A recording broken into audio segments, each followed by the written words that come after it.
Party എന്നല്ല ഇതിന് പറയാം. ഈ പാർട്ടി നേതൃത്വം പാർട്ടിയെ തകർക്കുകയാണ്. പാർട്ടിയിൽ ഏകാധിപത്യമാണ്, മേലെ നിന്ന് അടിച്ചേൽപ്പിക്കുന്നതാണ്, അഹങ്കാരമാണ്, ഹൂങ്കാണ്. എൻ്റെ വ്യക്തിത്വം അതിനെ അനുവദിക്കുന്നില്ല. ഇവിടെ ഈ 2-3 ഇത് മാത്രമല്ല വിഷയം. പാർട്ടി ചർച്ച ചെയ്യട്ടെ. ഈ LDFിൻ്റെ തോൽവിക്ക് പ്രധാനപ്പെട്ട കാരണം. നമസ്കാരം. TK ഗോവിന്ദൻ മാഷിന് ഒരു പരിചയപ്പെടുത്തലിൻ്റെ ആവശ്യമില്ല, നേരെ കാര്യത്തിലേക്ക് തന്നെ കിടക്കാം. പക്ഷേ നമസ്കാരം. തെരഞ്ഞെടുപ്പിന് ശേഷം എല്ലാവരുടെയും കണക്കുകൂട്ടലുകൾ തെറ്റിച്ചുകൊണ്ട് ഒരു ഭാഗത്തുള്ള മാഷ് വിജയിച്ചു. എന്താണ് അതിൽ തോന്നുന്നത്? ആദ്യമായിട്ട് വിജയം ഞാൻ പ്രതീക്ഷിച്ച വിജയം തന്നെയാണ്. കാരണം ആ തെരഞ്ഞെടുപ്പിൽ മത്സരിക്കുമ്പോൾ ഞാൻ ഉയർത്തിയ ആശയത്തിന് വലിയ പിന്തുണയാണ് പാർട്ടിയിൽ നിന്ന് ലഭിച്ചിട്ടുള്ളത്. അപ്പോൾ UDFിൻ്റെ പിന്തുണയും കൂടി ചേർന്നപ്പോഴാണ് അവിടെ വിജയിക്കാൻ വേണ്ടി കഴിഞ്ഞത്. അപ്പോൾ പാർട്ടിയിൽ എൻ്റെ അഭിപ്രായത്തോട് യോജിക്കുന്ന ഒരുപാട് ആളുകളുണ്ട്. അതിപ്പോൾ വോട്ട് ചെയ്തപ്പോൾ മനസ്സിലായല്ലോ. ഇത് കേരളത്തിലെ പാർട്ടിയിലാകെയുണ്ട്. പാർട്ടി നേതൃത്വത്തിനല്ല വല്ലാത്തൊരു അസംതൃപ്തി കേരളത്തിലെ CPMനകത്ത് നീറിപ്പോകഞ്ഞ് നടക്കുക. അതിൻ്റെ ഒക്കെ ഒരു പ്രതിഫലനമാണ് ഈ തെരഞ്ഞെടുപ്പിൽ CPMനുണ്ട്, LDFിനുണ്ടായിട്ടുള്ളത്. UDFിൻ്റെ വിജയത്തിന് കാരണം അതാണ്. പക്ഷെ എന്തുകൊണ്ടാണ് ഇത്രയും വലിയൊരു പരാജയം ഉണ്ടായിട്ടും തിരുത്തലിന് പാർട്ടി തയ്യാറാകാത്തത്? ഒരു ഭാഗത്ത് തിരുത്തുമെന്ന് പറയുന്നു, താഴേക്കിടയിലുള്ളവരുടെ അഭിപ്രായങ്ങൾ വരെ കേട്ട് തിരുത്തൽ വരുത്തുമെന്ന് പറയുന്നു. മറുഭാഗത്ത് വീണ്ടും പഴയ നേതൃത്വം തന്നെ തുടരുന്നു, അണികളുടെ എതിർപ്പിനെ പോലും അവഗണിച്ചുകൊണ്ട്. പിന്നെ എങ്ങനെ തിരുത്തൽ സാധ്യമാകും? ഇത് എല്ലാ കാലത്തും തെരഞ്ഞെടുപ്പ് പരാജയപ്പെടുന്ന ഘട്ടത്തിൽ പാർട്ടി പറയുന്നൊരു കാര്യമാണ് തിരുത്തു എന്നത്. അപ്പോൾ പാർട്ടിയിൽ അങ്ങനെ ഒരു തിരുത്തൽ നടത്തിയിട്ടുള്ള അനുഭവം എൻ്റെ ഈ 60 വർഷക്കാലത്തെ പാർട്ടിയുടെ പ്രവർത്തനത്തിൻ്റെ അനുഭവം ഇല്ല. ഇപ്പോൾ ഉദാഹരണം, പല തെറ്റുതിരുത്തൽ ക്യാമ്പയിനുകളും പാർട്ടി നടത്തിയിട്ടുണ്ട്. അതിൽ ഏറ്റവും ചരിത്രപ്രധാനമാണ് പാർട്ടിയുടെ ചരിത്രത്തിലെ ഏറ്റവും വലിയ ഒരു തെറ്റുതിരുത്തൽ ക്യാമ്പയിൻ്റെ ഭാഗമായി നടന്നൊരു പ്ലീനം ഉണ്ടായിരുന്നു. അത് ഹൗറയിലെ സാൽക്കിയ പ്ലീനം എന്നാണ് പറയുക. സാൽക്കിയ പ്ലീനം ഇന്നും പാർട്ടി രേഖയിൽ ഏറ്റവും പ്രധാനപ്പെട്ടൊരു രേഖയാണ്. അതിൽ ഒരു കമ്മ്യൂണിസ്റ്റ് പാർട്ടി എന്തായിരിക്കാൻ പാടില്ല എന്നത് വിശദമായി ചർച്ച ചെയ്തിട്ടുണ്ട്. ഒരു കമ്മ്യൂണിസ്റ്റുകാരൻ എങ്ങനെയായിരിക്കാൻ പാടില്ല എന്നതും വിശദമായി ആ സാൽക്കിയ പ്ലീനത്തെ ചർച്ച ചെയ്തിട്ടുണ്ട്. അത് താഴെ പാർട്ടി ബ്രാഞ്ച് തലം വരെ ചർച്ച ചെയ്യുകയും റിപ്പോർട്ട് ചെയ്യുകയും ചെയ്തിട്ടുണ്ട്. പക്ഷേ ഒരു ഫലവും ഇല്ല, ഒരു തിരുത്തലും അതിൻ്റെ ഭാഗമായി പാർട്ടിയിൽ നടന്നതായിട്ട് എനിക്ക് അനുഭവമില്ല. അതുകൊണ്ട് തിരുത്തും എന്ന് പറയുന്നതല്ലാതെ തിരുത്തിയതായിട്ടുള്ള പ്രായോഗിക അനുഭവമില്ല. അതാണ് എനിക്ക് മനസ്സിലായിട്ടുള്ളത്. പക്ഷേ ഇവരൊക്കെ പിന്തുടർന്നു കൊണ്ടിരുന്ന ചില കാര്യങ്ങൾ അത് മറ്റൊരു നേതൃത്വം വന്നു കഴിഞ്ഞാൽ അത് പൊതുസമൂഹത്തിലേക്കും പാർട്ടി പ്രവർത്തകരിലേക്കും എത്തുമെന്ന് ഭയമുള്ളത് കൊണ്ടല്ലേ വീണ്ടും ആ നേതൃസ്ഥാനത്ത് തുടരാൻ അവരെ നിർബന്ധിതരാക്കുന്നത്? തീർച്ചയായും നേതൃത്വ മാറ്റം വേണം. അതായത് ഒരേ നേതൃത്വം തന്നെ പാർട്ടിയിലുണ്ടാവും. ആ നേതൃത്വം അതേ ശൈലിയിൽ പാർട്ടി പോവുകയാണ്. ആ ശൈലിക്ക് ജനങ്ങൾ തിരിച്ചടിയുണ്ടായി കഴിഞ്ഞാൽ ആ ശൈലി തുടർന്ന് നേതൃത്വത്തിന് മാറ്റം വരുത്തണ്ടേ? ഇല്ലെങ്കിൽ എന്ത് തിരുത്തൽ നടത്താനാ? അത്ര ഒരു മാറ്റം വരുത്താൻ ഇവർക്കൊന്നും തയ്യാറില്ല. എന്ന് പറഞ്ഞാൽ പഴയ ശൈലിയിൽ നിന്നും പഴയ നേതൃത്വം തുടരും. ഈ തിരിച്ചടിക്കടിയായിട്ടുള്ള ശൈലിയും ഈ തിരിച്ചടിക്കടിയായിട്ടുള്ള നേതൃത്വവും ഇനിയും തുടരും. ഇതേ തുടർന്നുകൊണ്ട് ഒരു തിരുത്തലും ഈ നാട്ടിൽ നടക്കും എനിക്ക് അഭിപ്രായമില്ല. ഇപ്പോൾ പതിവിൽ നിന്ന് വ്യത്യസ്തമായിട്ട് മുമ്പൊരിക്കലും പിണറായി വിജയനെതിരെ പറയാൻ പോലും ഒരാളും ധൈര്യപ്പെടാതിരുന്ന ഒരു സാഹചര്യമുണ്ടായിരുന്നു തെരഞ്ഞെടുപ്പിന് മുമ്പ് വരെ. പക്ഷേ ഇപ്പോൾ ജില്ലാ ഘടകങ്ങൾ പോലും കടുത്ത എതിർപ്പ് പ്രകടിപ്പിക്കുന്നു. അത് ഈ തെരഞ്ഞെടുപ്പ് നൽകുന്നൊരു പാഠമാണ്. അതായത് സാധാരണയായിട്ട് ഈ പറഞ്ഞ മാതിരി നേതാക്കന്മാരൊക്കെ ഇരിക്കുന്ന ഒരു കമ്മിറ്റിയിൽ നേതാക്കന്മാരെ വിമർശിക്കാൻ ഭയം ഉണ്ടാവും. എന്നാൽ ആ ഭയം മാറിയിട്ടുണ്ട് കുറച്ചാൾക്കെങ്കിലും. എല്ലാവർക്കും മാറിയെന്ന് ഞാൻ അഭിപ്രായമില്ല. കുറച്ചാൾക്കെങ്കിലും ഈ ഭയം മാറി ചോദ്യം ചെയ്യാനുള്ള ഒരു ധൈര്യം വന്നിട്ടുണ്ട്. അത് ഈ പാർട്ടിയുടെ ആനുകൂല്യം കൈപ്പറ്റാത്തവർക്കായിരിക്കില്ലേ? അങ്ങനെ ആയിരിക്കണം. എന്തുകൊണ്ടാണെന്ന് വെച്ചാൽ ഇങ്ങനെ എല്ലാവരും പറഞ്ഞാലും ഇനി ധൈര്യത്തോട് വിമർശിച്ചാലും അത് ഉൾക്കൊള്ളാൻ നേതൃത്വം തയ്യാറാവുമെന്ന് എനിക്ക് വിശ്വാസമില്ല. അങ്ങനെയാണെങ്കിൽ ഈ തെരഞ്ഞെടുപ്പിൽ ഈ തോൽവി ഈ പാർട്ടിക്ക് ഉണ്ടാവുമായിരുന്നില്ല. കാരണം ഈ പാർട്ടിയുടെ സ്ഥാനാർത്ഥി നിർണയത്തിൽ ഏതെങ്കിലും ഒരു മണ്ഡലത്തിൽ മാത്രമല്ല, പല മണ്ഡലങ്ങളിലും ജനങ്ങളെതിരായിരുന്നു, പാർട്ടി എതിരായിരുന്നു. അങ്ങനെ പാർട്ടി എതിരായിട്ടുള്ള ജനങ്ങളും പാർട്ടിയും എതിർക്കുന്ന ഒരാളെ ഓരോ സ്ഥലത്തും അടിച്ചേൽപ്പിച്ചതാണ് ഈ പാർട്ടിക്ക് ഉണ്ടായിട്ടുള്ള ഏറ്റവും വലിയ പരാജയത്തിൻ്റെ കാരണം. ഉദാഹരണം പയ്യന്നൂർ ജനങ്ങളെതിരാണ് ആ സ്ഥാനാർത്ഥിക്ക്, ജനങ്ങൾ ആ സ്ഥാനാർത്ഥിയെ അവിശ്വസിക്കുന്നു. LDF സ്ഥാനാർത്ഥിയെ. അത് തിരിച്ചറിയാൻ പാർട്ടി നേതൃത്വത്തിന് കഴിഞ്ഞിട്ടില്ല. അത് കഴിയാതെ കുഴപ്പമില്ല, ഞങ്ങളെല്ലാം പറഞ്ഞിട്ടുണ്ട്. അല്ല, അത് തിരിച്ചറിയാത്തത് കൊണ്ടായിരിക്കില്ലല്ലോ. ഏതൊരു സാമാന്യ ബുദ്ധിയുള്ള ഏതൊരു മനുഷ്യനും അറിയാം അവിടെ തിരിച്ചടി ഉണ്ടാകുമെന്ന്. പക്ഷേ എന്നിട്ടും തെറ്റ് ചൂണ്ടിക്കാണിച്ചയാളെ തള്ളിക്കളയുകയും കുറ്റാരോപിതനെ സംരക്ഷിക്കുകയും ചെയ്ത ഒരു നിലപാടെടുത്തതിലൂടെ ഇവരെല്ലാവരും ഒരു കോക്കസ് എന്നല്ലേ പൊതുസമൂഹം കരുതും? തീർച്ചയായിട്ടും അതാണ് ജനങ്ങൾ വിശ്വസിച്ചിട്ടുള്ളത്. ഞാനും പറഞ്ഞത് തന്നെയാണ്. കാരണം ഞങ്ങൾ ഈ സ്ഥാനാർത്ഥികളെ കുറിച്ച് ചർച്ച ചെയ്യുന്ന കമ്മിറ്റികളിൽ ഞങ്ങൾ ചർച്ച ചെയ്തിട്ടുള്ള കുറേ കാര്യങ്ങളിൽ ഒന്ന് സെക്രട്ടേറിയറ്റ് ചർച്ച ചെയ്തിട്ടുള്ള ഒരു പ്രധാന കാര്യം ഒന്ന് പയ്യന്നൂർ സ്ഥാനാർത്ഥി പാടില്ല എന്നാണ്. 2 ഈ തളിപ്പറമ്പിലെ സ്ഥാനാർത്ഥി നിർത്താൻ പാടില്ല എന്നാണ്. ഇത് രണ്ടും പാർട്ടിയിൽ ഉടനീളം ചർച്ച ചെയ്തിട്ടുണ്ട്, ലോക്കൽ കമ്മിറ്റികളിൽ പോലും. പക്ഷേ ഇത് അങ്ങനെ വന്നാൽ സ്വാഭാവികമായിട്ടും ചർച്ചകൾ കേട്ട് വിമർശനങ്ങൾ കേട്ട് തിരുത്തൽ വരുത്തുന്ന പാർട്ടിയാണെങ്കിൽ ഇത് രണ്ടും തെരഞ്ഞെടുപ്പിന് മുമ്പ് തിരുത്തണമായിരുന്നു. അത് ചെയ്തിട്ടില്ല. അതിൻ്റെ ഫലമായിട്ടുള്ള തിരിച്ചടിയാണ് ഉണ്ടായത്. ഇത് പയ്യന്നൂർ തലപ്പിൽ മാത്രം നിൽക്കുന്നില്ല, അതിൻ്റെ കാറ്റ് തൃക്കരിപ്പൂര് മുതൽ ഇങ്ങോട്ട് തെക്കുള്ള സഹാക്കൾ, എൻ്റെ സഹാക്കൾ പറയുന്നത് എന്താ വെച്ചാൽ അത് ഇങ്ങോട്ടെല്ലാം ബാധിച്ച് ഞങ്ങളൊക്കെ ഈ നിങ്ങളുടെ അഭിപ്രായത്തോടൊപ്പമാണെന്ന് പറയാൻ തുടങ്ങിയിട്ടുണ്ട്. പക്ഷെ അത് ഈ പാർട്ടിക്കകത്ത് നടത്തുന്ന ചർച്ചയല്ലേ. അവർ ഈ പാർട്ടി അണികളിൽ അവരുടെ മനസ്സിലുണ്ടായിട്ടൊരു ബോധമല്ലേ ഇത്. അതെ, തീർച്ചയായും ആ ബോധമാണ് ഈ തെരഞ്ഞെടുപ്പിൽ നല്ല തോതിൽ ബാധിച്ചിട്ടുള്ളത്. അപ്പോൾ നിങ്ങൾ നോക്കിയാൽ മതി, പല സ്ഥാനാർത്ഥികളിൽ നിന്ന് കോഴിക്കോട് 1 സീറ്റ് മാത്രമാണ് കിട്ടിയത്. അതെ, LDF മുഴുവൻ സീറ്റും LDFൻ്റെതായത്. ഇപ്പോൾ ഒന്നൊഴിച്ച് ബാക്കിയെല്ലാം UDFൻ്റെതായി. മലപ്പുറത്ത് മുഴുവൻ തൃക്കരിപ്പൂര് പോയി, ഉദുമ പോയി, ഇങ്ങനെ എത്ര. അതെ, ഇത് പാർട്ടി പരിശോധിക്കട്ടെ. ആ പരിശോധന നടത്തുന്നതാണ് ഇപ്പോൾ പാർട്ടി പറയുന്നത്. അതാ ഞാൻ പറഞ്ഞത്, പരിശോധനയൊക്കെ നടത്തുന്ന തിരുത്തൽ നടപടി ഉണ്ടെങ്കിൽ ആദ്യം അവർ ചെയ്യേണ്ടിയിരുന്നത് എന്തുകൊണ്ട് തിരിച്ചടിക്കാരാണ് ഈ പാർട്ടിക്ക് നേതൃത്വം കൊടുത്ത് തെരഞ്ഞെടുപ്പിന് നേതൃത്വം കൊടുത്തവരാരാണ്, ആ നേതൃത്വം കൊടുത്തവർ ഈ കാര്യം മനസ്സിലാക്കാൻ കഴിയാത്തവരാണ് എന്ന് മനസ്സിലായിക്കൊണ്ട് ഈ പരാജയത്തിൻ്റെ ഉത്തരവാദിത്തത്തിൽ ഏറ്റെടുത്തുകൊണ്ട് നേതൃത്വത്തിൽ രാജിവെക്കേണ്ടതാണ്. അങ്ങനെ രാജിവെച്ചിരുന്നെങ്കിൽ ജനങ്ങളൊരു വിശ്വാസം ഉണ്ടാവും, പാർട്ടി തിരുത്തും, തുടങ്ങിയിരിക്കുന്നു എന്ന് വരും. ഇവരെ അവിടെ നിർത്തിക്കൊണ്ട് എന്ത് തിരുത്തൽ നടത്താൻ? ധാർമ്മികമായിട്ടുള്ള ഒരു ഉത്തരവാദിത്വം ഏറ്റെടുത്തുകൊണ്ട് പാർട്ടി സെക്രട്ടറിയും ഇപ്പോൾ പ്രതിപക്ഷ നേതാവായിരിക്കുന്ന പിണറായി വിജയനും തീർച്ചയായിട്ടും അവർ മാറിക്കേണ്ടതല്ലേ എന്നാണ് ജനങ്ങൾ ആഗ്രഹിക്കുന്നത്. ജനങ്ങൾ അങ്ങനെ ആഗ്രഹിക്കുന്നത്. കാരണം കമ്മ്യൂണിസ്റ്റ് പാർട്ടി തകരാൻ ഇവിടെ ആരും ആഗ്രഹിക്കുന്നില്ല. കമ്മ്യൂണിസ്റ്റ് പാർട്ടി എന്ന് പറയുമ്പോൾ അങ്ങനെ ഒരു തകർച്ച ആഗ്രഹിക്കുന്നില്ല. പക്ഷേ ഇത്തരത്തിലുള്ള നേതൃത്വം, ഇത്തരത്തിലുള്ള പെരുമാറ്റം, അതാണ് ജനങ്ങൾ എതിർക്കുന്നത്. തീർച്ചയായിട്ടും ഞാൻ പലപ്പോഴും ആദ്യമേ പറഞ്ഞിട്ടുള്ളതും കേരളത്തിലെ കമ്മ്യൂണിസ്റ്റ് പാർട്ടി തകരാൻ പാടില്ല എന്നില്ല. കാരണം കേരളത്തിൽ കമ്മ്യൂണിസ്റ്റ് പാർട്ടി തകർന്നാൽ ഉണ്ടാകുന്ന പ്രത്യാഘാതം വലുതായിരിക്കും, ബംഗാളിൻ്റെ അനുഭവമായിരിക്കും. പക്ഷെ അത് തകരാൻ പാടില്ല നമ്മൾ ആഗ്രഹിച്ചുകൊണ്ട് മാത്രം കാര്യമില്ല. തകരാൻ പാടില്ല എന്ന് ഇവിടുത്തെ പാർട്ടി നേതൃത്വം ആഗ്രഹിക്കണം. പക്ഷേ ഈ പാർട്ടി നേതൃത്വം തങ്ങളുടെ ഇച്ഛക്കും തങ്ങളുടെ ആജ്ഞക്കും അനുസരിച്ച് കാര്യങ്ങൾ നടത്തി പോകുക എന്ന് പറഞ്ഞാൽ ഒരു ഫാസിസ്റ്റ് ശൈലിയാണ് പാർട്ടി നേതൃത്വം സ്വീകരിക്കുന്നത്. ഈ ഫാസിസ്റ്റ് ശൈലിക്കുണ്ടായിട്ട് തിരിച്ചടിയാണിത്. അപ്പോൾ അത് മാറണം. അത് മാറിയാലേ പാർട്ടി നമ്മൾ ആഗ്രഹിച്ചുകൊണ്ട് മാത്രം കമ്മ്യൂണിസ്റ്റ് പാർട്ടി തകരാതിരിക്കില്ല. നമ്മളിപ്പോൾ ലോകത്തിലെ കമ്മ്യൂണിസ്റ്റ് പാർട്ടികൾ തകരണം നമ്മൾ ആഗ്രഹിക്കില്ല. പക്ഷേ അതൊരു യാഥാർത്ഥ്യമായി മാറി. ഈ ലോകത്തിൽ കമ്മ്യൂണിസ്റ്റ് പ്രസ്ഥാനം ഇന്നില്ല. ഏതാനും ചില രാജ്യങ്ങളിൽ നിൽക്കുന്നത് ഒഴിച്ചാൽ സോവിയറ്റ് യൂണിയനൊക്കെ തകർന്ന് വരിപ്പണായി പോയില്ല. എത്രമാത്രം പ്രത്യാഘാതം ഉണ്ടായിട്ടുണ്ട്, ഒരുപാട്. അപ്പോൾ അതുപോലെ തന്നെ നമ്മൾ ആഗ്രഹിച്ചുകൊണ്ട് മാത്രം കാര്യമില്ല, പാർട്ടി നേതൃത്വമാണ് അത് ആഗ്രഹിക്കേണ്ടത്. അത് പാർട്ടി അണികളിൽ നിന്ന് ഉയർന്നു വരുന്ന വിമർശനങ്ങളും ചർച്ചകളും ഉൾക്കൊള്ളാൻ നേതൃത്വം തയ്യാറാകിടത്തോളം കാലം ഈ പാർട്ടി നിലനിൽക്കില്ല. ഇപ്പൊ നമ്മുടെ ബംഗാളും ത്രിപുരയും തന്നെ ഉദാഹരണങ്ങളായി നമ്മുടെ നേതാക്കളുടെ മുന്നിലുണ്ട്. അവർക്കൊരു പക്ഷേ ഇത് അറിയാത്തത് കൊണ്ടല്ല, പക്ഷേ അറിഞ്ഞിട്ടും അവർ വീണ്ടും ഇത് എന്തായാലും ഞങ്ങളോടുകൂടി പാർട്ടി തകരട്ടെ, ഈ കമ്മ്യൂണിസത്തിന് ഇത്രയേ ആയുസുള്ളൂ എന്ന് അവർ കരുതുന്നത് കൊണ്ടായിരിക്കുമോ? അങ്ങനെ കരുതുന്നതുകൊണ്ടായിരിക്കില്ല. പക്ഷേ ഞങ്ങളൊക്കെ ജീവിച്ചിരിക്കുമ്പോൾ ഈ ആധിപത്യം തുടർന്നു പോകണമെന്ന് അവർ ആഗ്രഹിക്കുന്നുണ്ടാവും. ഉദാഹരണം, 35 വർഷമാണ് ബംഗാളിൽ ഭരണം ഉണ്ടായത്. ലോകത്തിൽ തന്നെ ഒരു പാർട്ടി ഇങ്ങനെ ഭരിച്ചിട്ടുണ്ട്. 35 വർഷം ഭരണത്തിൽ നിന്ന പാർട്ടിയാണ് അവിടെ തകർന്നിപ്പോൾ ഒരു MLA പോലും. അത് ഇപ്പോഴാണ് ഒരു MLA ഇപ്പോഴാണ് ഈ തെരഞ്ഞെടുപ്പ് ഒരാളെ കിട്ടിയത്. ഒരാൾ പോലും ഇല്ലാത്തൊരവസ്ഥയിലേക്ക് ബംഗാൾ മാറി. എന്നാലും ചെറിയ തകർച്ചയല്ലേ. ബംഗാളിലാണ് ഏറ്റവും വലിയ പാർട്ടി ഉണ്ടായിരുന്നത്. എന്തുകൊണ്ട് ഈ തകർച്ച ബംഗാളിൽ ഉണ്ടായി എന്ന പാഠം ഇന്ത്യൻ പാർട്ടി പഠിച്ചിട്ടില്ല, പരിശോധിക്കാൻ തയ്യാറായിട്ടില്ല. ഇപ്പോഴും പഴയ ശൈലിയിൽ നിൽക്കുകയാണ് അവർ.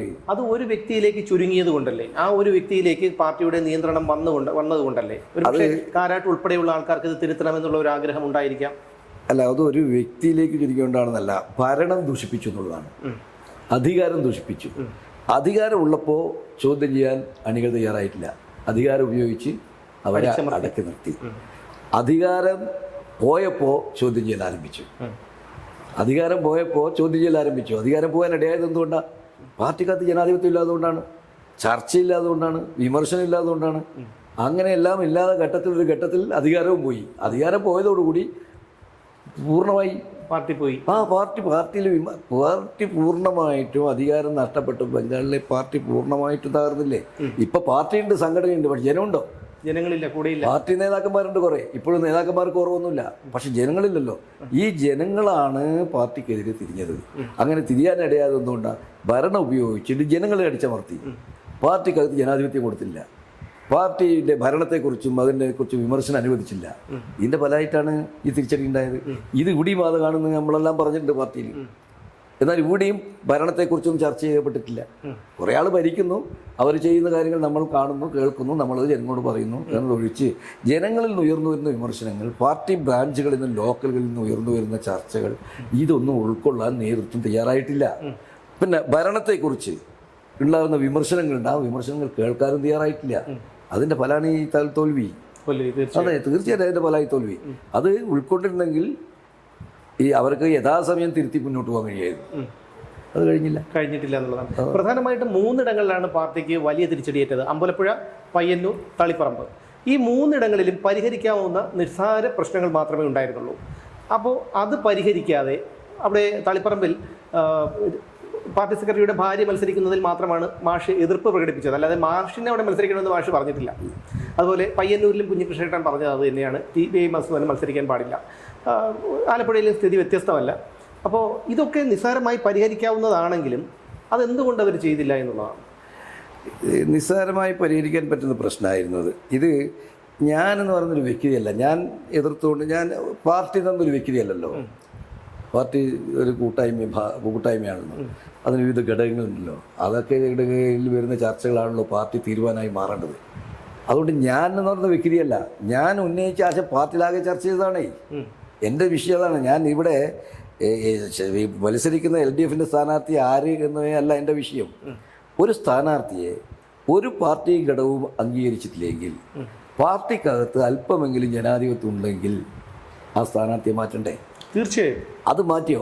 അത് ഈ ചോദ്യത്തിന് ഇപ്പോഴും അവർ എവിടെ ഉത്തരം പറഞ്ഞിട്ടില്ല. ഇപ്പോഴും പല കളവും പറഞ്ഞ് ജനങ്ങളെ ബോധ്യപ്പെടുത്താനാണ് അവർ ശ്രമിക്കുന്നത്. ആ കളവ് പറയുമ്പോൾ കൂടുതൽ കളങ്കിതരാകുകയാണ്. അത് അവർ എന്ത് കാരണം? സെക്രട്ടറി, ഞാൻ ചോദിച്ചല്ലോ, സെക്രട്ടറിക്ക് സ്ഥാനാർത്ഥി അംഗീകരിച്ചോ? ജില്ലാ കമ്മിറ്റിയിൽ അംഗീകരിച്ചോ? മണ്ഡലം കമ്മിറ്റിയിൽ അംഗീകരിച്ചോ? ഏതെങ്കിലും ലോക്കൽ കമ്മിറ്റി അംഗീകരിച്ചോ? ഈ ഒരു പാർട്ടിയും അംഗീകരിക്കാതെ ഒരു സ്ഥാനാർത്ഥിയെ പാർട്ടി സ്ഥാനാർത്ഥിയായിട്ട് അടിച്ചേൽപ്പിച്ചാൽ, ഞാൻ 10-60 വർഷമായി പാർട്ടി പ്രവർത്തിച്ച ഒരാളാണ്. എൻ്റെ വ്യക്തിത്വം അതിനെ അനുവദിക്കുന്നില്ല. അത് പാർട്ടി തീരുമാനമല്ല, അതൊരു വ്യക്തിയുടെ തീരുമാനമാണ്. ആ തീരുമാനം പാർട്ടി തീരുമാനമായിട്ട് അംഗീകരിക്കാൻ എനിക്കില്ല. പാർട്ടി അണികളൊക്കെ അടിച്ചേൽപ്പിച്ചപ്പോൾ അത് അംഗീകരിച്ചിട്ടുണ്ടാവും. പക്ഷേ എനിക്കതിന് മനസ്സില്ല, ഞാൻ അംഗീകരിക്കില്ല എന്ന് ഞാൻ പറയുന്നുണ്ട്. അതാണ് അതിലെ ഒരു വ്യക്തിനെ. പിന്നെ ഇത് ഇവിടെ ഈ 2-3 ഇത് മാത്രമല്ല വിഷയം. പാർട്ടി ചർച്ച ചെയ്യട്ടെ. ഈ LDFൻ്റെ തോൽവിക്ക് പ്രധാനപ്പെട്ട കാരണം ഈ 2-3 മണ്ഡലങ്ങൾ മാത്രമല്ല. അങ്ങനെ ഈ 3 മണ്ഡലത്തിൽ തോൽക്കാൻ പാടുള്ളൂ. പ്രധാനപ്പെട്ട എത്ര മണ്ഡലം തോറ്റു? ഇതേവരെ തോൽക്കാതെ നിരവധി മണ്ഡലങ്ങൾ തോറ്റില്ലേ? അതിലെല്ലാം പ്രധാനമായിട്ടും ജനഹിതം അനുസരിച്ചിട്ടുള്ള സ്ഥാനാർത്ഥികളെ അല്ല നിശ്ചയിച്ചു എന്നുള്ളതാണ്. ഈ തോൽവിൻ്റെ എല്ലാം അടിസ്ഥാന കാരണം പാർട്ടി പരിശോധിച്ചോട്ടെ. ഞാനിപ്പോൾ പാർട്ടിയില്ല, എൻ്റെ വാക്ക് പാർട്ടി കേൾക്കുകയില്ല. പക്ഷേ പാർട്ടി പരിശോധിച്ചോട്ടെ. ജനഹിതം അനുസരിച്ചിട്ടില്ലാത്ത സ്ഥാനാർത്ഥികളെയാണ് ഈ സ്ഥാനാർത്ഥികളായി പാർട്ടി LDF അണിനിരത്തിയിട്ടുള്ളത്. അതിൻ്റെ ഫലമാണ് ഈ തോൽവി എന്നുള്ളത് കാണുന്നത്. അത് പാർട്ടിയിൽ ഏകാധിപത്യമാണ്, മേലെ നിന്ന് അടിച്ചേൽപ്പിക്കുന്നതാണ്, അഹങ്കാരമാണ്, ഹൂങ്കാണ് എന്നൊക്കെയാണ് ജനങ്ങൾ ചർച്ച ചെയ്യുന്നത്. അത് മാറ്റും നിങ്ങൾ ധാർഷ്ട്യം മാറ്റും നിങ്ങൾ, ഇതാ ജനങ്ങൾ ചർച്ച ചെയ്യുന്നത്. ഇപ്പം ഞാൻ ഒരു ഉദാഹരണം വരും. ഇപ്പോൾ മറ്റ് ഘടകകക്ഷികളൊന്നും പറയാൻ കഴിയില്ല, എങ്കിലും ചില ഘടകകക്ഷികൾ, ഞാൻ പേരെടുത്ത് പറയും, ചില ഘടകകക്ഷികൾ മത്സരിക്കുന്ന സ്ഥാനങ്ങൾ അവരെ തന്നെ മത്സരിച്ചില്ലെങ്കിൽ ആ സ്ഥാനം തോൽക്കില്ല. കണ്ണൂർ തോൽക്കില്ല, പിന്നെ ശശീന്ദ്രൻ മത്സരിക്ക് തോൽക്കില്ല, TP രാമകൃഷ്ണൻ മത്സരിച്ച് തോൽക്കില്ല. ഇങ്ങനെ എത്ര ആളുകൾ, 1, 2, 3 അല്ല, നിരവധി ആളുകൾ ജനങ്ങൾ പറയുന്നത് ഇവർക്കൊന്ന് മാറിക്കൂടെ, പുതിയ ആൾ വരട്ടല്ലേ എന്ന് ചിന്തിക്കുന്ന യുവജനതയാണ് ഈ കേരളത്തിലുള്ളത്. ഈ ന്യൂ ജെൻ വോട്ട്, ഓരോ വോട്ട് ഇവർക്ക് കിട്ടിയിട്ടില്ല എന്നത് കാണണം. അല്ല, AN ഷംസീറിനെ പോലെ സാമാന്യം ഒരു ജനപ്രീതിയുള്ള ആൾക്കാരെ പോലും മത്സരിക്കാനുള്ള അവകാശം ഇല്ല. അപ്പോൾ ഇത് ഒരു 2-3 മണ്ഡലത്തിലെ വിഷയമല്ല. ഇത് CPM എടുത്ത സ്ഥാനാർത്ഥി നിർണയത്തിലെടുത്തിട്ടുള്ള ഏകാധിപത്യപരമായ പല താല്പര്യങ്ങൾ സംരക്ഷിക്കുന്നതിന് വേണ്ടി ആസൂത്രിതമായി ഉണ്ടാക്കിയിട്ടുള്ള സ്ഥാനാർത്ഥി ലിസ്റ്റിനെതിരെ വലിയ പ്രതിഷേധ ജനങ്ങളുണ്ട്. പ്രത്യേകിച്ച് ന്യൂജൻ ആളുകളായിട്ടുള്ള ചെറുപ്പക്കാർ ഈ സ്ഥാനാർത്ഥികളെ അംഗീകരിക്കുന്നേ ഇല്ല എന്ന പാഠം ഈ പാർട്ടി ഇനിയും പഠിക്കുമെന്നാണ് നോക്കേണ്ടത്. ഒന്നും രണ്ടുമല്ല, 60 വർഷത്തോളം പാർട്ടിയുടെ സഹയാത്രികനായിരുന്നു. സഹയാത്രികല്ല, എൻ്റെ നേതൃത്വമുള്ള ആളായിരുന്നു. പക്ഷെ എന്നിട്ട് പോലും എം പി ഗോവിന്ദനെ പോലെയുള്ള ഒരാൾക്ക് മാഷിനെയൊക്കെ എങ്ങനെ അത് എതിർത്ത് പറയാൻ കഴിഞ്ഞു? അല്ലെങ്കിൽ അണികൾ പോലും അന്ന് വളരെ വോട്ട് ചെയ്യാൻ വന്നപ്പോൾ പോലും വളരെ അധിക്ഷേപിച്ചുകൊണ്ട് ചെയ്തു. എങ്ങനെ കഴിയുന്നു ഇവർക്കൊക്കെ ഇത്? അതിനി എനിക്ക് തോന്നുന്ന കാര്യം എന്ന് വെച്ചാൽ പാർട്ടിക്ക് സഹിഷ്ണുതയില്ല. പാർട്ടിക്ക് നേതൃത്വത്തിനാണ് അസഹിഷ്ണുത. ഈ അസഹിഷ്ണുത പാർട്ടി അണികളിലേക്കും പടരുകയാണ്. പാർട്ടി അണികളിലേക്ക് അസഹിഷ്ണുത പടരുകയാണ്. അവരെങ്ങനെ പഠിപ്പിക്കുന്നു? പാർട്ടിയിൽ വിട്ടുപോയാൽ അവരെ ശരിപ്പെടുത്തിക്കൊള്ളണം. ഇതാണ് അവരെ പഠിപ്പിക്കുന്നത്. എന്നാൽ ഇത് നമുക്കാരൊക്കെ CPM-ന് ബാധകമാണോ? അല്ല, CPM-ന് ഇത് ബാധകമല്ല. ഉദാഹരണം KV തോമസ് മാഷ് പഞ്ചായത്ത് പ്രസിഡന്റ് മുതൽ കേന്ദ്രമന്ത്രി വരെ ആയിരുന്ന ആളാണ് KV തോമസ് മാഷ്. മാഷ് മാറി വന്നു, CPM-ൽ വലിയ സ്ഥാനം കൊടുത്തു, 2 ലക്ഷം ശമ്പളത്തിൽ മന്ത്രി പദവിയും കൊടുത്തിട്ട് ഒരു പരാതിയില്ല. ഒരു കോൺഗ്രസ്സുകാരൻ തള്ളാൻ വന്നോ കൊല്ലാൻ വന്നോ ഒന്നുമില്ലല്ലോ. എന്തിനേറെ ഈ പറയുന്ന BJP-യുടെ നേതാക്കൾ OK വാസു മാഷ്, അശോകൻ, ഇവരൊക്കെ ആരായിരുന്നു? പാർട്ടിക്കെതിരായിട്ടുള്ള ആക്രമണത്തിൽ നേരിട്ട് പങ്കെടുത്തവരല്ലേ. ഞാൻ പറഞ്ഞിട്ടുണ്ട്, ഇവരെല്ലാം കൈകൾ അറേബ്യൻ സമുദ്രത്തിലും 7 സമുദ്രത്തിൻ്റെ വെള്ളം ഉണ്ടായാലും അറേബ്യൻ സുഗന്ധം എത്തിയിട്ടുണ്ടായാലും ഇവരെല്ലാം CPM-കാർക്കെതിരെ നടത്തിയ ആക്രമണത്തിൻ്റെ ചോരയുടെ മണം മാറുമോ? അവരെ നമ്മൾ സ്വീകരിച്ചില്ലേ? അവരെ സ്വീകരിച്ചപ്പോൾ ഇവർക്കെതിരായിട്ട് RS-കാർ പറയുന്നു അതിനകത്ത് വഴി നടക്കാൻ വിടില്ല, പാർട്ടി ഓഫീസിൽ നിന്ന് ഇറങ്ങാൻ വിടില്ല എന്ന് പറഞ്ഞാൽ അവർക്ക് ഇറങ്ങിയെടുക്കാൻ പറ്റുമോ? RS-ന്റെ ശക്തിയില്ലേ? RS-ന് ശക്തി ഉണ്ടല്ലോ. പക്ഷെ അവരാരും ചെയ്തോ? പോയി അവനൊക്കെ നമ്മൾ കൊണ്ട് കടന്നു. എന്താ പല പാർട്ടിക്ക് നേട്ടമുണ്ടായിന്? ഈ വാസു ഭാഷയും അശോകനെയൊക്കെ ഈ പാർട്ടിയിൽ കൊണ്ടുവന്നുകൊണ്ട് പാർട്ടിക്ക് എന്ത് നേട്ടമുണ്ടായിരുന്നു? അത് പാർട്ടി പരിശോധിക്കണ്ടായി. രക്തസാക്ഷികളോടൊക്കെ ചെയ്യുന്ന ഒരു അത് തന്നെയാണ്. അത് മാത്രമല്ലല്ലോ, ഇവരിപ്പോൾ ചെയ്തിട്ടുള്ള ചില കാര്യങ്ങൾ ഇതെല്ലാം ജനങ്ങൾക്കാണ്. പഴയ ജനമല്ല. പണ്ടാണെങ്കിൽ ദേശാഭിമാനിലൊരു വാർത്ത വന്നാൽ ആ വാർത്ത വായിച്ച് ആളുകൾ വിശ്വസിക്കും. പത്രത്തിലെ വാർത്തകൾ കൊണ്ട്. ഇന്ന് ഇതല്ല. ഇന്ന് അപ്പം കാണുകയാണ്, അപ്പം കേൾക്കുകയാണ്, സമൂഹ മാധ്യമങ്ങളൊക്കെ വരികയാണ്. ആ കാലത്താണ് ഇവർ ഇമാതിരി പറഞ്ഞ് ഇപ്പോഴും തുടർന്നു പോവുകയാണ്. അതുകൊണ്ടാണ് ഒരാൾ CPM വിട്ടുപോയി, പിന്നെ ഓനെ ശരിപ്പെടുത്തണം, ഓനെ കൂക്കണം, ഓനെ വീട്ടിലിറങ്ങാൻ വിടാൻ പാടില്ല എന്നെല്ലാം ഉള്ള നിലപാട് എത്ര കാലം വെച്ച് പുലർത്തും? ബംഗാളികൾക്ക് പുലർത്താൻ കഴിഞ്ഞോ? അവരപ്പോഴൊന്നും അവർ ബംഗാളിനെയാണ് ഓർമ്മിക്കേണ്ടത്. കഴിഞ്ഞോ? അവർക്ക് കഴിഞ്ഞു. അപ്പോൾ എന്ത് വേണോ? സഹിഷ്ണുത വേണം. സഹിഷ്ണുതയോടുകൂടി ജനങ്ങളെ സമീപിക്കണം. അങ്ങനെ വരുമ്പോൾ പാർട്ടിയിലേക്ക് ആളുകൾ വരും. ഈ സഹിഷ്ണുത ഇല്ലെങ്കിൽ ഈ പാർട്ടിയിലേക്ക് ആളുന്നില്ല. കുറച്ച് ആളുകളുണ്ടാവും, മസിൽ പിടിച്ചിട്ടുള്ള കുറേ ആളുകൾ ഇങ്ങനെ ഉണ്ടാവും. അതിൽ കവിഞ്ഞ് പാർട്ടിയിലേക്ക് ആൾ വരണം എന്നുണ്ടെങ്കിൽ ഇതെല്ലാം തിരുത്താൻ അവർ തയ്യാറാവണം. ഇല്ലെങ്കിൽ ഈ സഹിഷ്ണുത എന്ന് പറയുമ്പോൾ നമുക്ക് പെട്ടെന്ന് 1-2 ദിവസം കൊണ്ട് ഉണ്ടാകുന്നതല്ലല്ലോ. അതിനിപ്പോൾ പാർട്ടിയിലെ നേതാക്കൾക്ക് ഉണ്ടാകുമെന്ന് നമുക്ക് വിശ്വസിക്കാൻ കഴിയുമോ? ഞാനങ്ങനെ വിശ്വസിക്കാൻ കാരണം എന്താ? എൻ്റെ അനുഭവം ഇത്രയ്ക്കായിട്ടും ഞാൻ ഈ 10-60 കൊല്ലം ഈ പാർട്ടിക്ക് പോയെടുത്താൽ ഞാൻ പാർട്ടിയുടെ നേതൃത്വത്തിലിരിക്കുമ്പോൾ ജനിക്കാത്ത ഒട്ടേറെ കുട്ടികളാണ് ഇപ്പോൾ പാർട്ടി നേതൃത്വം ആയി വന്നിട്ടുള്ളത്. എനിക്കതിലൊന്നും അസൂയൊന്നുമില്ല. കാരണം ഞാൻ ഒരുപാട് ചെറുപ്പക്കാരെ വളർത്തിക്കൊണ്ടുവന്നിട്ടുണ്ട് പാർട്ടിയിലേക്ക്. അതുകൊണ്ട് ചെറുപ്പക്കാർ വളർന്നു വരുന്ന നേതൃത്വം വരുന്ന എനിക്കതിൽ യാതൊരു ഇതുമില്ല. പക്ഷേ അവരൊക്കെ മനസ്സിലാക്കേണ്ട ഒരു കാര്യം, അങ്ങനെയുള്ള ഒരു എന്നെ പോലത്തുള്ള കമ്മ്യൂണിസ്റ്റുകാരുണ്ട് രാജ്യത്ത്. അവരോടുള്ള പെരുമാറ്റത്തിൻ്റെ കാര്യത്തിൽ കുറച്ചൊരു മാന്യത പുറത്തു പോകുന്നത് അവർക്ക് നല്ലതാണ്. തീർച്ചയായും. ഇനിയിപ്പോൾ തന്നെ ഞങ്ങളെയൊക്കെ ഇത് ആക്ഷേപിച്ചുകൊണ്ടിരുന്നാൽ ഈ പോയ പാർട്ടിക്കാരൊക്കെ തിരിച്ചു വരും. അവർ തിരിച്ചു കൊണ്ടിട്ട് ഈ പാർട്ടിൻ്റെ പണിയല്ലേ? 12,600 വോട്ടിൻ്റെ ഭൂരിപക്ഷത്തിനാണ് തളിപ്പറമ്പിൽ ഞാൻ ജയിക്കുന്നത്. മനസ്സിലായില്ലേ? അതായത് MP മാഷ് മൊറാഴിയും ആന്തൂരും അറാക്കലിൻ്റെ കയറളവും കണ്ടക്കയും പരിയാരവും കുറുമാത്തൂരും എല്ലാം പാർട്ടി കേന്ദ്രങ്ങളാണല്ലോ. ഈ പാർട്ടി കേന്ദ്രങ്ങളിൽ ഭൂരിപക്ഷം എനിക്കാണല്ലോ കിട്ടിയത്. ഭൂരിപക്ഷം എനിക്കാണ് കിട്ടിയത്. അപ്പോൾ അതിൻ്റെ അർത്ഥം എന്താ? പാർട്ടി ആളുകൾ ഞാൻ പറഞ്ഞതിനോട് ചോദിക്കുന്നത് എനിക്ക് വോട്ട് ചെയ്തു. ഇവരെല്ലാം ഇനി ഈ അസഹിഷ്ണുത കൂടിയിട്ട് എല്ലാവരും പുറത്താക്കാൻ അവർ കഴിയുമോ? ഒരിക്കലുമില്ല. ഇനി എന്നെ വെറുത്ത് ശത്രുവായി കണക്കായിക്കൊണ്ടെന്നാൽ ഇവരെല്ലാം തിരിച്ചു വരുമോ? ഒരിക്കലുമില്ല. അവരെ തിരിച്ചു കൊണ്ടുവന്നാലേ ഈ പാർട്ടിക്ക് മുന്നോട്ട് പോകാൻ കഴിയുള്ളൂ. അപ്പോൾ അവരെ തിരിച്ചു കൊണ്ടിട്ടുണ്ടെങ്കിൽ ഇവർ വേണ്ടത് ഇനിയും ഈ അസഹിഷ്ണുത അവസാനിപ്പിക്കാൻ വേണ്ടി. ഇപ്പം തന്നെ നോക്കിയാൽ ഒരു നേതാവ് എന്നെ വിളിച്ചിട്ടില്ലല്ലോ. ഇനി അങ്ങനെല്ലാം ആയിക്കോട്ടെ, പത്രമല്ല, ഞാൻ ഈ പാർട്ടി പണിയെടുത്ത ആളാണല്ലോ. ഇതൊക്കെ ആയിപ്പോയി. ഞാനൊരു MLA ആയല്ലോ, എന്നെ അപഹസിക്കുകയൊക്കെ ചെയ്യുന്നുണ്ട്. സൗഹൃദത്തിൻ്റെ പേരിൽ പോലും വിളിച്ചിട്ട് ഒരാളെങ്കിലും ഒരു ഒരു ഒരു വാക്ക് വിളിച്ച് അങ്ങനെയുള്ള ഒരു ബൂർഷ്വാ പാർട്ടികൾ പോലും ജയിച്ചാൽ, പരസ്പരം മത്സരിച്ചവർ ജയിച്ചാൽ കൈകൊടുത്ത് എല്ലാ ആശംസയും പറയുന്നുണ്ടല്ലോ. ഇല്ലല്ലോ. ഇപ്പോൾ സത്യപ്രതിജ്ഞയ്ക്ക് പിണറായി വിജയൻ വന്ന സ്റ്റേജിൽ എം പി വിനുമാഷ് വന്നില്ലേ? അതൊരു പാർലമെന്ററി മര്യാദയാണ്. ഈ മര്യാദ പോലും ഈ പാർട്ടിയിലില്ല. മനസ്സിലായില്ലേ എന്താ ഞാൻ ചെയ്ത വലിയ അപരാധം? നിങ്ങൾ പാർട്ടി ആകെ പാടില്ലെന്ന് പറഞ്ഞൊരു കാര്യത്തോടൊപ്പം ഞാൻ നിന്നു. ഞാൻ ഒറ്റത്തനാണ് ഇത് പറഞ്ഞിട്ടുണ്ടെങ്കിൽ ശരി, പാർട്ടി ഇതെല്ലാം പറഞ്ഞു മാഷ് തെറ്റി, പക്ഷെ പാർട്ടി ആകെ പറയുന്നു, അതിനോടൊപ്പം ഞാൻ നിന്നു. ഇതാണല്ലോ ഞാൻ ചെയ്ത അപരാധം. അതിൻ്റെ പേരിൽ ഈ ശത്രുത വെച്ചുകൊണ്ട് പോയാൽ ഈ പാർട്ടിക്ക് ഗുണം ചെയ്യുള്ളൂ എന്ന് ഇനി നേരത്തെ ചിന്തിക്കട്ടെ. അതൊരു ഈഗോയുടെ ഭാഗമല്ലേ? ഈഗോ തന്നെയാണ്. ഈഗോ എന്തുകൊണ്ടാണ് ഈഗോ എന്ന് മാത്രം പറയാൻ പറ്റില്ല. കാരണം ഒന്ന്, ഇവർക്കെല്ലാം പല താല്പര്യമാണ്. ഞാൻ ധരിക്കുന്ന അങ്ങനെയാണ്. ഇപ്പോൾ ഞാൻ നിരവധി തെരഞ്ഞെടുപ്പുകൾക്ക് നേതൃത്വം കൊടുത്ത ആളാണ്. അത് ഈ പറയുന്ന കെ രാഗേഷ് എന്ന് പറഞ്ഞല്ലോ, അവൻ്റെ തെരഞ്ഞെടുപ്പ് ഞാൻ സെക്രട്ടറിയായിട്ട് പണിയെടുത്തിന്, ഈ കെ രാഗേഷിൻ്റെ. പിന്നെ നിരവധി എന്ന് തുടങ്ങിയെന്നറിയത് 80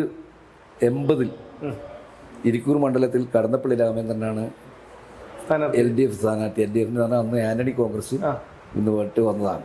അപ്പോൾ കടന്നപ്പള്ളിയാണ് ആന്റണി കോൺഗ്രസ് സ്ഥാനാർത്ഥി, LDFിൻ്റെ പിന്തുണയാണ്.